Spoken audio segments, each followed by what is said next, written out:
शेतकरी म्हणजे देशाचा कणा, पण या कण्याला दरवर्षी निसर्गाची आणि व्यवस्थेची कुऱ्हाड लागतच आहे। यंदाच्या पावसाळ्यातही निसर्गाच्या अतिप्रचंड कोपामुळे गोंदिया जिल्ह्यातील अनेक गावातील शेतजमिनी अक्षरशः उद्ध्वस्त झाल्या आहेत। दीर्घकाळानंतर पाऊस समाधानकारक होतोय असा विश्वास शेतकऱ्यांच्या मनात असतानाच अवघ्या 8 दिवसात मुसळधार पावसाने त्यांच्या मेहनतीवर पूर्णतः पाणी फेरले। आजची स्थिती पाहिली तर ही केवळ शेतीतील हानी नाही तर शेतकऱ्यांच्या आयुष्याची वाताहत आहे। 8 जुलैच्या रात्रीपासून सोमलपूर, गंगेझरी, सिरेगाव, बांध, नागझिरी आदी परिसरात पाऊस अक्षरशः कोसळत होता। सततच्या पावसामुळे शेतजमिनी पूर्णपणे जलमय झाल्या। काही ठिकाणी तर तलाव, ओढे आणि बांधांचा ओव्हरफ्लो होऊन तेथील पाणी थेट शेतात शिरलं। लोक म्हणत आहे जिथं पीक उगवायचं होतं तिथं आता मासे पोहतायत। या पावसाने शेतकऱ्यांचा आर्थिक कणा मोडलाय। शेतकऱ्यांनी बियाणं, खते, मजुरी, मशागतसाठी बँकांपासून सावकारांपर्यंत सगळीकडे कर्ज उचललं होतं। अनेकांनी दागिने गहाण ठेवले, शेतीसाठी जनावरं विकली, पण आता सगळं पाण्यात गेलंय। भाताची केलेली पेरणी उद्ध्वस्त झाली, शेतीचा पहिला हप्ता निघून गेला आणि दुसरा टप्पा पुन्हा सुरू करण्यासाठी काहीच उरलं नाही।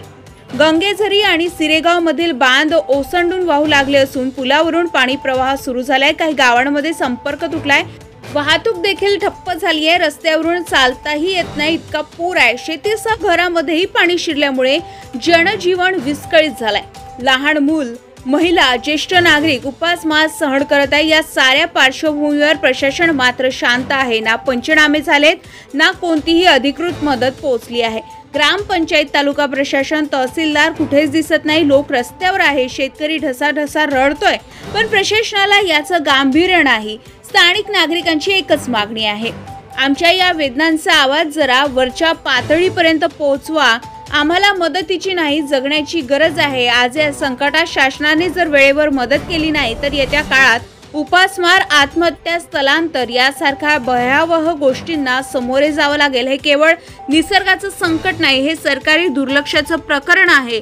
लोकशाहीच्या या चौथ्या स्तंभातून आम्ही प्रशासन, जिल्हा अधिकारी आणि शासन यांच्याकडे ठाम मागणी करतो की तात्काळ सर्वेक्षण करून आर्थिक मदत, नवीन बियाणं पुरवठा आणि पूरग्रस्त शेतकऱ्यांना त्वरित सानुग्रह मदत द्यावी।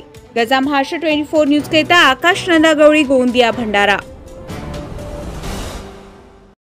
ताज्या घडामोडी आणि बातम्या जाणून घेण्यासाठी गरजा महाराष्ट्र 24 न्यूज या आपल्या YouTube चॅनलला सबस्क्राईब करा आणि बेल आयकॉन दाबायला विसरू नका, जेणेकरून आपला व्हिडिओ आल्याची ताजी खबर तुम्हाला ताबडतोब मिळेल।